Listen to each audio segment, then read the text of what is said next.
Hello, my love. Good morning to you. I hope that this finds you well. I hope that you have already stretched your muscles.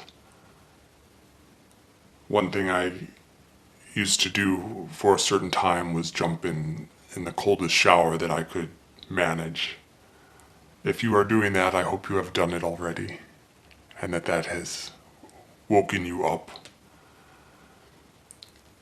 I was thinking, good morning, good morning. Did I say good morning yet? If I didn't, good morning. My brain is rattling with these various thoughts. Sometimes I forget. I was thinking about consumerism, and as you know, I have had a bit of an aversion to capitalism and consumerism for for various reasons, but consumerism is not, I cannot say that it is bad in and of itself, although quite frankly nothing is bad in and of itself. It's the paradigm that makes it so. But that abstraction aside, consumerism isn't bad in and of itself. The problem with it, and this ties into what I spoke earlier about with enough, is that purchasing things, and I'm sure there are those who have studied this and have much more better ways to articulate it and explain it, but purchasing things seems to set off some sort of synapse or reward system in our brain. There's a little sort of ping that happens when we buy something new, I think.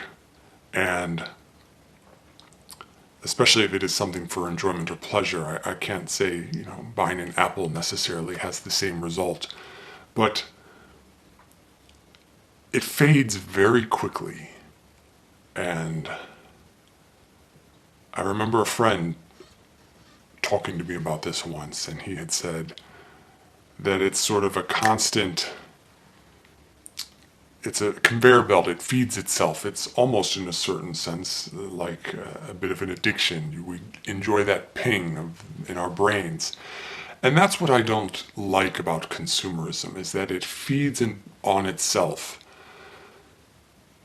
and promotes purchase of numerous goods which we may not need, most certainly or almost always does not bring us happiness, although they may be useful and we may achieve enjoyment from them. They most certain, well, not most certainly, nothing is certain, but they are highly unlikely to bring fulfillment.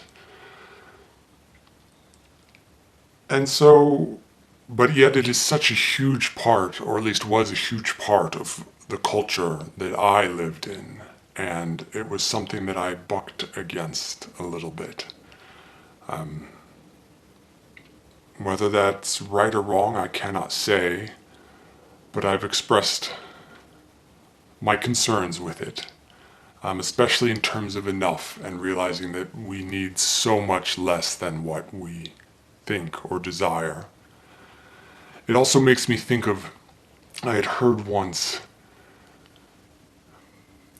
and I cannot remember if this was from a TED Talk. The shower thing, by the way, was I had gained from Tim Ferriss's work and his conversations with numerous, or a handful of guests that do something of that sort, or at least, again, my memory is not the best. I think Tony Robbins did something of that sort.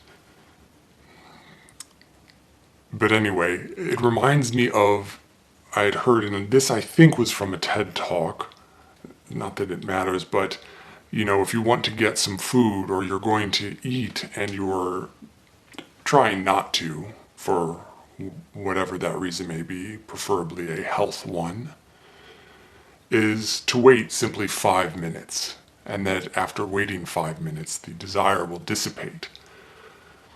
And I think of it also in terms of consumerism, in that if you wait, the desire dissipates. And not only do you need to wait, but you need to remove the stimulus. in terms of, I remember when I used to be very interested in going to movies and would get excited about movies. And then once I removed advertising from my digestive, my menu, so to speak, and I can't remember how that happened, but I simply maybe had stopped watching things. I can't recall.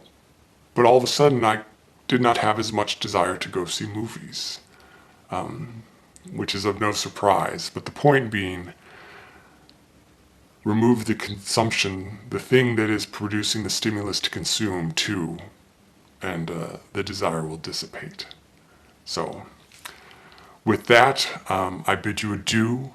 Again, I recommend Winnie the Pooh, The House at Pooh Corner, and the work of Clarice Jensen.